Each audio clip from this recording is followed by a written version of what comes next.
ప్రభువైన యేసుక్రీస్తు పరిశుద్ధమైన నామములో దేవుని పిల్లలకు శుభములు.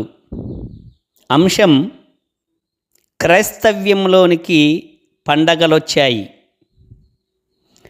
ఇర్మియా గ్రంథం 10వ అధ్యాయము 2వ వచనం.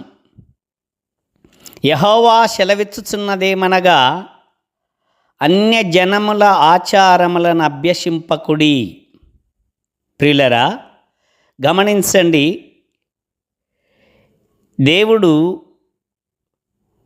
లోకంలో ఉన్నటువంటి జనులలో నుంచి అబ్రహామును ప్రత్యేకపరచుకొని అబ్రహాము ద్వారా తనకు ప్రత్యేక జనాంగాన్ని సిద్ధపరచుకున్నాడు.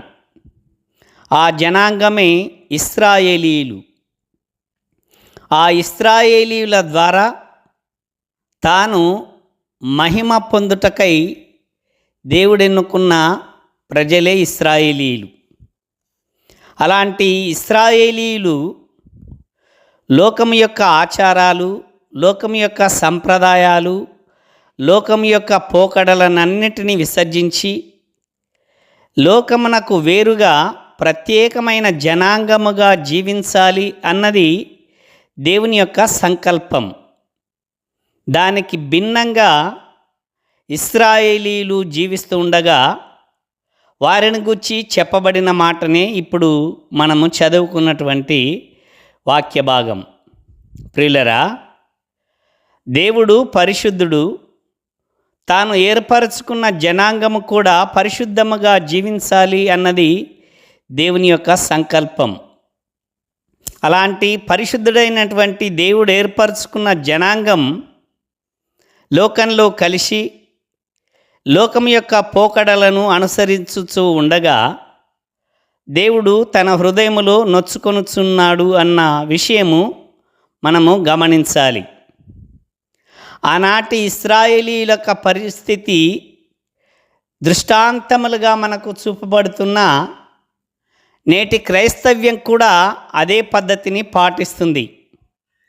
అన్య జనములను ఆచారాలను అభ్యసిస్తూ లోకం యొక్క పోకడలను అనుసరిస్తూ మనుషులు కల్పించినటువంటి పద్ధతులను దైవోపదేశములుగా పాటిస్తూ వ్యర్థమైనటువంటి ఆరాధనలు చేస్తూ దేవునిని గణపరుచుచున్నాము అన్న సంతృప్తిలో భ్రమలో జీవిస్తున్నటువంటి క్రైస్తవ్యం నేటి క్రైస్తవ్యం. ఒకసారి ఈ వీడియో చూడండి. లోకం యొక్క ఆచారాలను ఎలా అభ్యసిస్తున్నారో గమనించగలరు. కార్తీక మాసం హిందువుల పవిత్రతకు ప్రతీక. కానీ ఇప్పుడు ఆ పవిత్రతకు కొత్త రూపం వచ్చిందన్న చర్చ మొదలైంది. చర్చిల్లో కొవ్వొత్తులు వెలుగుతుంటే ఏసుమాలలు, ఏసు అష్టోత్తరాలు, సహస్రనామాలు వినిపిస్తున్నాయి. ధూప దీప నైవేద్యాల వాసనతో చర్చ్ వాతావరణం ఆలయంలా మారింది. ఇది విశ్వాసాల భావన లేక మత మార్పిడికి సాంస్కృతిక రూపమా అనే ప్రశ్నలు మొదలయ్యాయి. శ్రీ కన్యకామరియజం భజయేసురాజం. చర్చిలో క్రైస్తవ కార్తీక దీపోత్సవాల పేరుతో భక్తి కార్యక్రమాలు, కొవ్వొత్తులు వెలిగించడంతో పాటు దీపారాధన వీడియో వైరల్. పూలు, అగరొత్తులు, అభిషేకాలు అంటూ చర్చిల్లో కొత్త ట్రెండ్. కార్తీక దీపోత్సవాలకు స్వాగతం అంటున్నారు. ఇది హిందువులు అంటున్న మాట కాదండోయ్, క్రైస్తవుల నుంచి వస్తున్న మాటలు. మీరు వింటున్నది నిజమే. ఈసారి కార్తీక దీపోత్సవాలకు క్రైస్తవులు జైకొడుతున్నారు. హిందువులు కార్తీక మాసంలో ఏవైతే చేస్తారో అచ్చుగుద్దినట్లు వారు కూడా చర్చిల్లో అవే పద్ధతులను పాటిస్తున్నారు. హిందూ ఆచారాలనే అవలంబిస్తున్నారు. దీంతో ఇది విశ్వాసాల్లో భాగమా లేక మత మార్పిడికి కొత్త రూపమా అన్న ప్రశ్నలు ఉదయిస్తున్నాయి. కార్తీక మాసం హిందువులకి పవిత్రతకు ప్రతీక. వ్రతాలు, దీపాలు, పూజలు, శివాలయ సందర్శనలతో నిండిన ఈ మాసం ఇప్పుడు క్రైస్తవుల ప్రార్థనా మందిరాలు, చర్చిల్లో సాగుతున్నాయి. గత కొద్ది సంవత్సరాలుగా కొన్ని ప్రాంతాల్లో క్రైస్తవ కార్తీక దీపోత్సవాలనే పేరుతో చర్చిల్లోనే జరుగుతున్నాయి. కొవ్వొత్తులు, పూలు, అగరత్తులు, అభిషేకాల వాతావరణం గుడిలో కనిపించే దృశ్యాల్లాగే చర్చిల్లోనూ కనిపిస్తున్నాయి. ఇప్పుడు తాజాగా వెలుగులోకి వచ్చిన ఓ వీడియో ఎక్కడ తీసిందో తెలియదు, ఎక్కడిదన్నది తెలియదు. కానీ ఈ వీడియో నెట్టింట్లో వైరల్ గా మారింది. 365 కొవ్వొత్తులు వెలిగిస్తూ, పూలతో విగ్రహాల అలంకరణ చేస్తూ ప్రార్థనలు చేసే దృశ్యాలు ఇప్పుడు సోషల్ మీడియాలో ట్రెండ్ అవుతున్నాయి.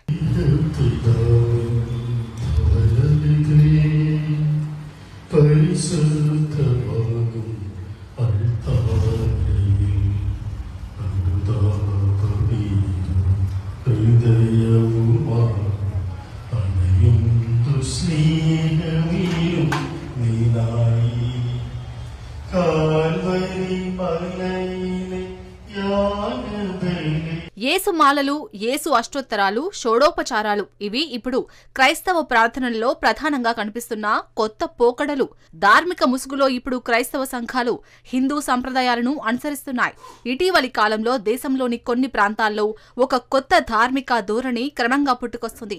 యేసు మాలలు, యేసు అష్టోత్తరాలు, యేసు సహస్రనామాలంటూ కొత్త పుస్తకాలు, ప్రార్థనల పద్ధతులు వెలుగులోకి వచ్చాయి. ఇదంతా హిందూ పూజ పద్ధతిని అనుసరిస్తున్నట్టుగా కనిపిస్తుంది. పూజల సమయంలో ధూపదీప నైవేద్యాలు, షోడోపచార సేవలు, ప్రసాదం పంపిణీ వంటి కార్యక్రమాలు చర్చిల్లో జరగడం ఇటీవలి కాలంలో ఎక్కువైంది.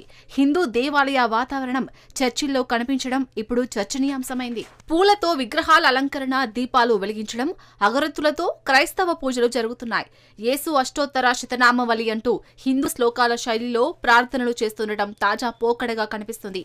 యేసు సహస్రనామ స్తోత్రమంటూ పఠనాలు జరపడం ఇప్పుడు కొత్త సంస్కృతిగా మొదలైంది. ఈ తతంగమంతా చూసి హిందువులు అవాక్కవుతున్నారు. ఇది మన సంప్రదాయాల రూపమే కదా, పేర్లు మాత్రమే మార్చి కొత్త పద్ధతిగా చూపుతున్నారంటున్నారు.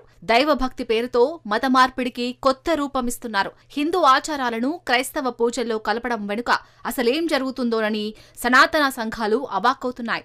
హిందువులు పూజించే రీతినే క్రైస్తవులు ఇప్పుడు అనుసరిస్తున్నారని, ఇదేం కొత్త పోకడని మండిపడుతున్నారు. కార్తీక మాసం హిందూ ధర్మానికి అత్యంత పవిత్రమైన కాలమని, ఈ సమయంలో మతాల కలబోత పేరుతో ఆచారాలను వక్రీకరించడం సరికాదని వారంటున్నారు. చూశారు కదా ప్రియులరా, లోక సంబంధమైనటువంటి ఆచారాలను అనుసరిస్తూ క్రైస్తవులుగా పిలువబడుతున్నటువంటి వారు అపోస్తలుడైనటువంటి పేతురు మొదటి పత్రిక 4వ అధ్యాయము 3వ వచనంలో ఈ రీతిగా తెలియచేస్తూ ఉన్నాడు. మనము పోకిరి చేష్టలు, దురాశలు, మద్యపానము, అల్లరితో కూడిన ఆటపాటలు, త్రాగుబోతుల విందులు, చేయదగని విగ్రహ పూజలు మొదలైన వాటి యందు నడుచుకొనుచు అన్యజనుల ఇష్టము నెరవేర్చుచుండుటకు గతించిన కాలమే చాలును అని చెప్పబడింది.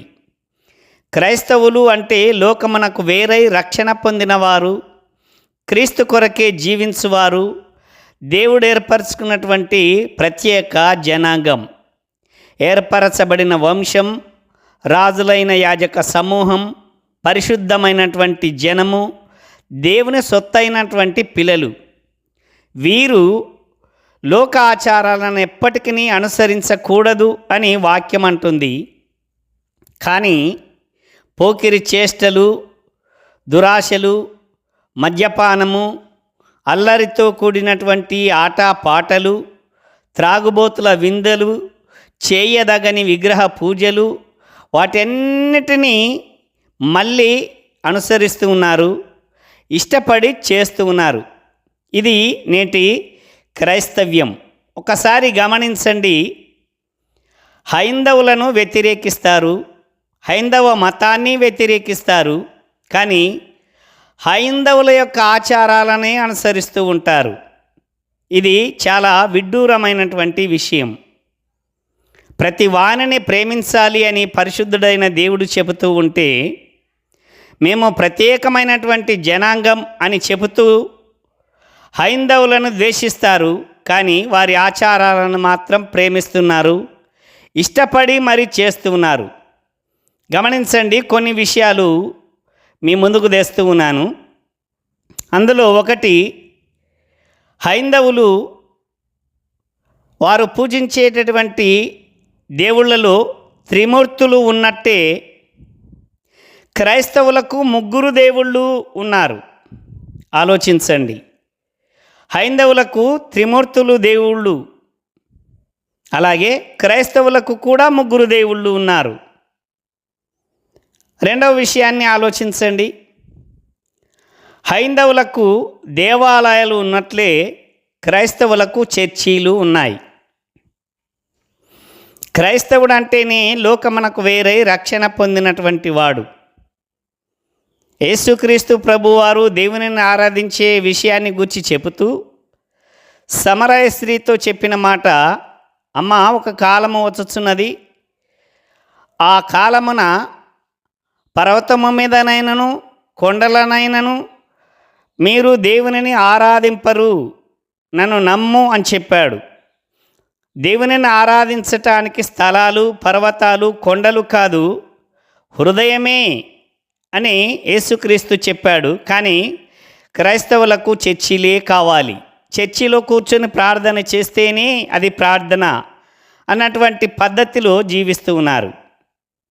మూడో విషయం గమనించండి. హైందవులకు పూజారి ఉన్నాడు, అలాగే క్రైస్తవులకు పాస్టర్లు ఉన్నారు.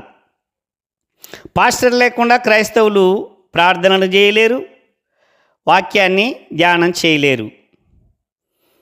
నాలుగో విషయము, హైందవులకు పండగలు ఉన్నాయి, అలాగే క్రైస్తవులకు కూడా పండగలు ఉన్నాయి.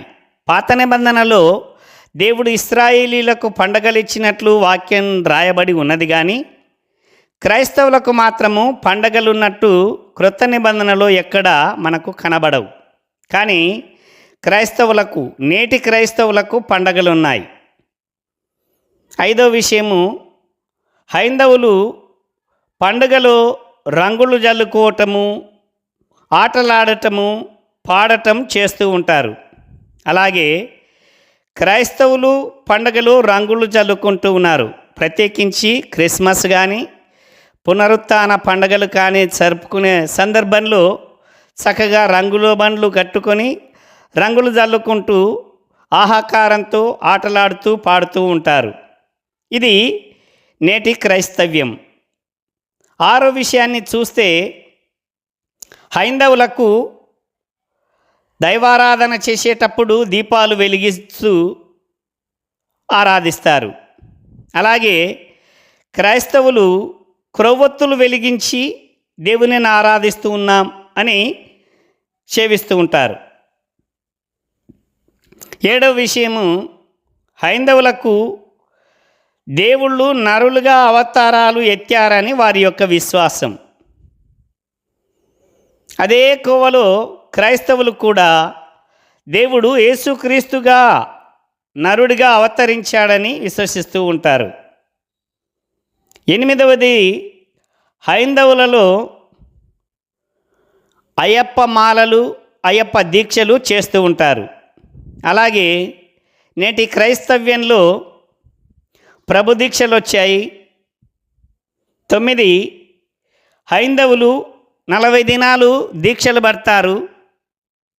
అలాగే క్రైస్తవులు కూడా 40 దినాలు ఉపవాస పండుగలని, లెంట్ డేస్లని పాటిస్తారు.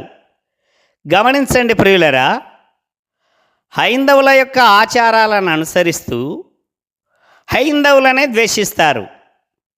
హైందవులను ద్వేషించేటటువంటి వారు వారి యొక్క ఆచార వ్యవహారాలలో జోక్యం చేసుకోకూడదు, ప్రత్యేకంగా ఉండాలి క్రైస్తవులంటే. కానీ నేటి క్రైస్తవ్యం వారి యొక్క ఆచారాలను అభ్యసిస్తూనే ఉంటూ ఉన్నారు. ఇవేగాక క్రైస్తవులు హైందవులకు మించి పండగల పేర్లతో అల్లర్లు, ఆటపాటలు చేస్తూ ఉంటారు. అందులో డిసెంబర్ నెల వచ్చే పండగలో మరీ ప్రత్యేకంగా అల్లరి ఎక్కువగా ఉంటుంది. చూడండి, క్రిస్మస్ పండగ అని చెప్పి డీజేలు పెట్టుకొని డ్యాన్స్ ప్రోగ్రాంలు ఏర్పాటు చేసుకొని అల్లరిగా ఆటలాడుతూ ఉంటారు.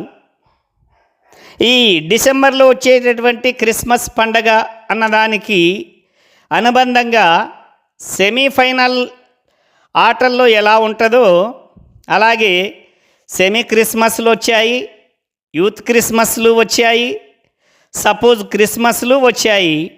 వీటితో పాటు క్యాండిల్ సర్వీసులట, ఇలా ఎన్నెన్నో పండగల పేరున దేవునికి అయిష్టమైనటువంటి పోకిరి చేష్టలు చేస్తూ అన్యజనుల ఇష్టము నెరవేరుస్తూ దేవునిని ఆరాధిస్తూ ఉన్నాము అన్న భ్రమలో ఉంటున్నటువంటి క్రైస్తవ్యం నేటి క్రైస్తవ్యం.